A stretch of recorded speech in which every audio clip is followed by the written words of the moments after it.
ये गुंडे लोग हैं, मवाली लोग हैं ये लोग। और इन लोगों से जो भी आप तर्क करिए, भैंस के आगे बीन बजाने वाली बात है।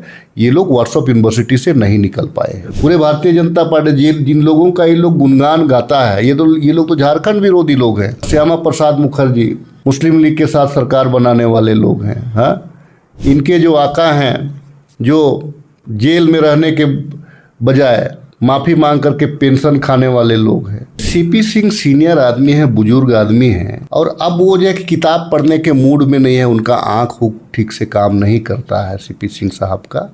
वो व्हाट्सएप यूनिवर्सिटी में जो आता है, जो बीजेपी का जो आईटी सेल चलाता है, उसी को देखते हैं। इन लोगों ने 14 वर्षों में 4 जेपीएससी ही करा पाया। हम 14वीं की बात कर रहे हैं। जेपीएससी एक स्वायत्त संस्था है, उसके हेड होते हैं, चेयरमैन होते हैं। वो अपना नैतिक जिम्मेवारी बनता था उसका, उन्होंने इस्तीफा दिया। नीट में नैतिक जिम्मेवारी किनका था? शिक्षा मंत्री का था, उन्होंने इस्तीफा दिया। क्या प्रधानमंत्री जी उनको नहीं समझा पा रहे हैं, हम गृह मंत्री नहीं समझा पा रहे हैं, स्वास्थ्य मंत्री नहीं समझा पा रहे। क्या डिमांड कर रहा है कि 3 ही तो डिमांड है उन लोगों का। अगर 30 से 35 लाख लोगों का अगर वोटर लिस्ट से नाम कट जाएगा तो 30 से 35 लाख लोग वोट नहीं दे पाएंगे। ये पाप भारतीय जनता पार्टी चुनाव आयोग के साथ मिलकर के सिर्फ और सिर्फ सत्ता हासिल करने के लिए करना चाहती है। भाजपाइयों को तो चुल्लू भर पानी में डूब मरना चाहिए। पूरे देश के छात्र सड़क पर हैं, कहीं नीट का विवाद है तो कहीं जेपीएससी का, लेकिन छात्र लगातार आंदोलनरत हैं। बहुत समय बाद ऐसा देखने को मिला है कि भारत की राजनीति में छात्रों की ज़्यादा चर्चा है। हमारे साथ कांग्रेस विधायक दल के उपनेता राजेश कच्छप हैं। हम उनसे समझने की कोशिश करते हैं जो ये अभूतपूर्व आंदोलन हो रहा है, इसके पीछे का मकसद क्या है। क्या केंद्र सरकार दबाव में है जिस तरीके से कांग्रेस लगातार केंद्र में प्रदर्शन कर रही है। दादा, इस तरह का जो प्रदर्शन हो रहा है, इस प्रदर्शन को आप किस तरीके से देखते हैं? नीट पेपर लीक को लेकर जिस तरीके से छात्र जंतर मंतर में एकजुट हैं, पूरे देश में उसके खिलाफ आक्रोश देखने को मिल रहा है। क्या लग रहा है, छात्रों को गलत तरीके से मिसगाइड किया जा रहा है जैसे बीजेपी आरोप लगा रही है, या फिर छात्र अब आंदोलन की मूड में है? देखिए, क्या सरकार दबाव में है नहीं है उसके अंदर खाने की बात है, लेकिन इस बात को कहा जा सकता है कि देश का 65% युवा में से 60% युवा अपने अधिकार को लेकर के सजग और जागरूक और जाग चुका है। इस बात को आप कह सकते हैं। देखिए, ये जो जेनजी है, ये किसी के वश का कंट्रोल इनको कोई नहीं कर सकता है। अगर आपको कंट्रोल करना है तो सरकार को बैकफुट में जा करके, सरकार को कुछ कुर्बानी दे करके, आपको जिस रूप पे आपको करना पड़ेगा, आपको उनके साथ वार्ता करनी पड़ेगी। दूसरी बात, मैंने कहा कि आप गौर करेंगे कि बहुत सारे ऐसे बच्चे इतना लाठी खाने के बाद में भी वहाँ पे अडिग हैं। अपने साइड से वो प्रहार नहीं कर रहे हैं, और नहीं तो यूथ में जो युवा वर्ग होता है वो तुरंत उसका रिएक्शन होता है, लेकिन पेशेंसली एकदम जो है कि पूरे संवैधानिक तरीका से, पूरे गांधीवादी तरीका से प्रोटेस्ट कर रहे हैं।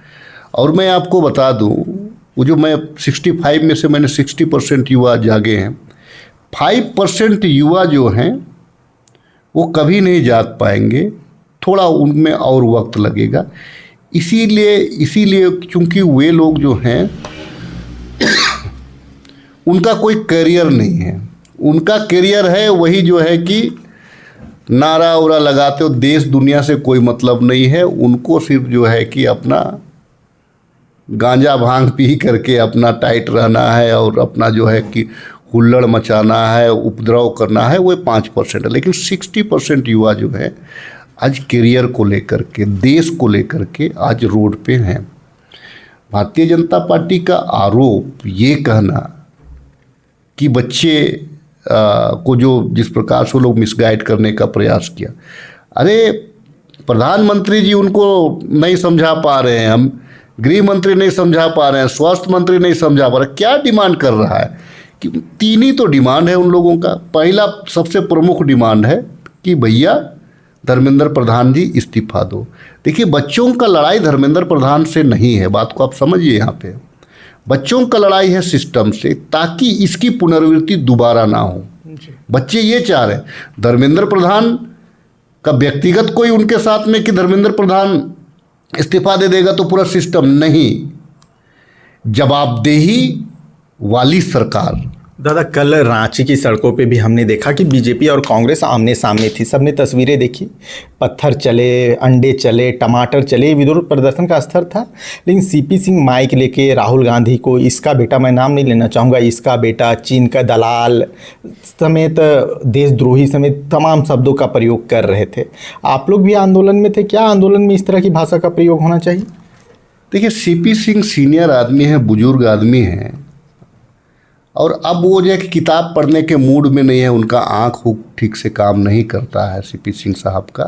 वो व्हाट्सएप यूनिवर्सिटी में जो आता है, जो बीजेपी का जो आईटी सेल चलाता है, उसी को देखते हैं। इन लोगों ने तो सोनम वांगचुक जी को भी चीन का एजेंट बताया, दीपिके को भी बोला कि आपका कांग्रेस का एजेंट बताया। क्या दिख रहा है कि ये दोनों जो है लीडर, एक यूथ का लीडर और एक सोशल एक्टिविस्ट और एक साइंटिस्ट, क्या आपको दिख रहा है कि कोई चाइना का एजेंट है? मुंह है इनका, पर्सनल मुंह है। राहुल गांधी के बारे में ये जो है, ये लोग बयान दे रहे हैं कि अगर राहुल गांधी से डिबेट करा दीजिएगा तो राहुल गांधी के सामने कौन बात, उनके उतना कौन पढ़ा लिखा है, राहुल गांधी जी के उतना कौन पढ़ा लिखा है। दादा, जब भी नीट पेपर लीक को लेकर झारखंड में खासकर बीजेपी से सवाल किया जा रहा है तो आपसे भी सवाल पूछ रहे हैं कि आपने जेपीएससी के साथ क्या किया। आपने जेएसएससी सीजीएल भी उस कंपनी से करवाने का काम किया जो खुद ब्लैक लिस्टेड है, जिसे इलाहाबाद हाईकोर्ट ब्लैक लिस्ट कर चुकी है। जेएसएससी सीजीएल का रिजल्ट आ चुका है, जेपीएससी में लगातार धांधली सामने आ रही है। तो आप किस तरीके से उनसे सवाल पूछ सकते हैं? पहले तो अपने आप में देखने की ज़रूरत है। देखिए, दो चीज़ है। आप जब किसी कंपनी को देते हैं कोई एग्ज़ाम कंडक्ट कराने के लिए, तो कौन करा पाएगा, सबसे बड़ी बात है। देखिए, इन लोगों ने 14 वर्षों में 4 जेपीएससी ही करा पाया। हम 14वीं की बात कर रहे हैं। एक टाइम था जब 2014 से मतलब 19 तक अगर आप देखेंगे तो 2019 तक आपके पास में बीडीओ नहीं थे, आपके पास में सीओ नहीं थे, आपके पास में दरोगा नहीं थे, आपके पास में डीएसपी नहीं थे, आपके पास में बीएसओ नहीं थे, आपके पास में एग्रीकल्चर ऑफिसर नहीं थे। आज की तारीख में आपको हर जगह एक पद में एक ऑफिसर आपको नजर आएगा। किसने कराया? भाजपाइयों ने कराया क्या? हमारी सरकार ने कराया। महज 3 साल कोरोना काल का दंश के बाद इस 7वां साल में हम लोगों ने इतना बहाली करवाया। तो ठीक है, बहाली आपने आप नहीं, तो आज के तारीख में ठीक है, अगर जेपीएससी में कहीं गड़बड़ है, जैसे परत दर परत हम उसको उजागर भी कर रहे हैं और जो दोषीवार है हम उसको सस्पेंड भी कर रहे हैं। जेपीएससी एक स्वायत्त संस्था है, उसके हेड होते हैं, चेयरमैन होते हैं। वो अपना नैतिक जिम्मेवारी बनता था उसका, उन्होंने इस्तीफा दिया। नीट में नैतिक जिम्मेवारी किनका था? शिक्षा मंत्री का था, उन्होंने इस्तीफा दिया क्या? हम लोग, अगर ये कंपनी है, कंपनी के द्वारा अगर गलत हुआ है, ये कंपनी को भी हम लोग डिबार करेंगे, आप निश्चिंत रहिए। हम कंपनी को भी डिबार करेंगे।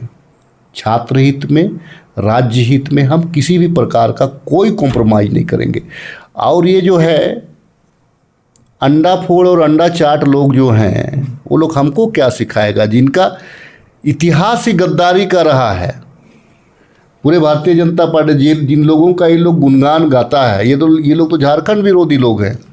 जिन लोगों का, श्यामा प्रसाद मुखर्जी मुस्लिम लीग के साथ सरकार बनाने वाले लोग हैं, हाँ, इनके जो आका हैं, जो जेल में रहने के बजाय माफ़ी मांग करके पेंशन खाने वाले लोग हैं। हमारे साथ ये नहीं है। इन लोगों को, ये लोग एक नारा देता है, सब भाजपाइयों को मैं कहना चाहता हूँ, ये लोग नारा क्या देता है? एक पेड़ माँ के नाम, एक पेड़ माँ के नाम, और यहाँ पे 4 अरब पेड़ को काट रहा है बेईमान लोग, बदतमीज लोग, अंडमान निकोबार से लेकर के उड़ीसा से लेकर के झारखंड में। इससे बड़ा बेशर्म इनके आका कर रहे हैं, इनके बारे में ये लोग कुछ नहीं बोलेंगे। ये गुंडे लोग हैं, मवाली लोग हैं ये लोग, और इन लोगों से जो भी आप तर्क करिए भैंस के आगे बीन बजाने वाली बात है। ये लोग व्हाट्सएप यूनिवर्सिटी से नहीं निकल पाए हैं। दादा, आखिरी सवाल एसआईआर को लेकर कर लेते हैं। लगातार आप लोग एसआईआर को लेकर एक्टिव भी हैं, आपने चुनाव आयोग से भी मुलाकात की। एक चर्चा चल रही है कि झारखंड में 30 से 35 लाख लोगों का नाम कट सकता है। आप लगातार इस मामले को देख रहे हैं, क्या लगता है कि झारखंड में एसआईआर, खासकर हमारे जो आदिवासी मूलवासी लोग हैं, जो खासकर जंगल और पिछड़ी इलाकों में रहते हैं, एसआईआर की संपूर्ण जानकारी उन तक पहुँच पा रही है? क्या एक बड़ी संख्या में झारखंड के लोगों का वोटर लिस्ट से नाम कटने की आशंका है? देखिए, इसमें 2 बात, बड़ी अच्छी बात आपने किया, अच्छा सवाल है आपका। एसआईआर, हम प्रजातांत्रिक देश में रहते हैं। इस देश में का उद्देश्य क्या है? ये वोटर का जो वोट देने का अधिकार हमको बहुत संघर्ष के बाद मिला है। राजीव गांधी के टाइम में हमको 18 वर्ष से ऊपर के लोगों को वोट देने का, उससे पहले सिर्फ पढ़े लिखे लोग या फिर जो राजे रजवाड़े होते थे सिर्फ वही वोट देते थे। अब जो है कि आम लोगों को वोट देने का अधिकार है। वोट प्रजातंत्र मतलब जो अंतिम व्यक्ति, इनोसेंट मैन, जो इनोसेंट व्यक्ति है वो भी अपने मत का प्रयोग कर सके, यही है लोकतंत्र। और जिसको भाजपा सिर्फ जात और धर्म और सिर्फ वोट के नाम से इसको समाप्त करना चाह रही है।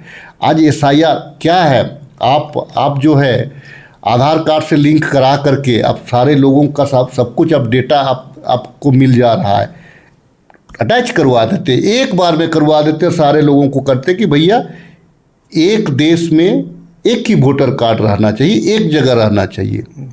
आपने सिर्फ डराने के लिए और वोट का फायदा लेने के लिए, क्योंकि आपने जो व्हाट्सएप यूनिवर्सिटी चला रखा है तो आज पाठ्य पुस्तक की ओर लोग नहीं जा रहे हैं, उसी से देख लोगों को लगता है कि देश उसी से चल रहा है। तो लोगों का मन को आप भटका दिए हैं। अगर 30 से 35 लाख लोगों का अगर वोटर लिस्ट से नाम कट जाएगा तो 30 से 35 लाख लोग वोट नहीं दे पाएंगे। इसका मतलब 35 लाख लोगों को आप प्रजातंत्र का जो त्यौहार है, प्रजातंत्र की जो सहभागिता है, उससे आप वंचित कर रहे हैं। और ये पाप भारतीय जनता पार्टी चुनाव आयोग के साथ मिलकर के सिर्फ और सिर्फ सत्ता हासिल करने के लिए करना चाहती है। भाजपाइयों को तो चुल्लू भर पानी में डूब मरना चाहिए। एसआईआर कल भी हुआ था। अब शहरी मतदाता कहीं से आके कमा खा रहा है, आप आधार कार्ड से उसको लिंक करा देते, आधार कार्ड से लिंक करा देते, सारा मामला आपका रफा दफा था। कहीं आप जिसको जहाँ मन होता, जिसको उसको गांव में मन होता गांव में करता, शहर में अगर वो रह रहा है तो शहर में करता, जहां मन होता वहां अपना वोटर लिस्ट एक जगह रखता। और उसको वो व्यवस्था आप देते कि अगर वो कहीं दूसरे जगह अगर उसका पोस्टिंग हो गया है, दूसरे जगह वो व्यापार करने के लिए चला गया, तो उस वोटर लिस्ट का जो नंबर है उसको लेते हुए जा करके वहाँ ऐड करा देता। ये सुविधा देने के बजाय आप उसको काटने में लगे हुए हैं। तो इन लोगों से बड़ा गद्दार और इन लोगों से बड़ा बेईमान जो लोकतंत्र को ही समाप्त करना चाह रहे हैं, भाजपाइयों से बड़ा बेशरम कोई नहीं है। तो ये विधायक राजेश कच्छप थे। इनसे छात्रों को लेकर और एसआईआर को लेकर लंबी बातचीत हुई। आपको यह बातचीत कैसी लगी हमें कमेंट बॉक्स में जरूर बताइएगा। जोहार, जय झारखंड। खबर का मतलब बवाल न्यूज, हमारे चैनल को सब्सक्राइब जरूर करें।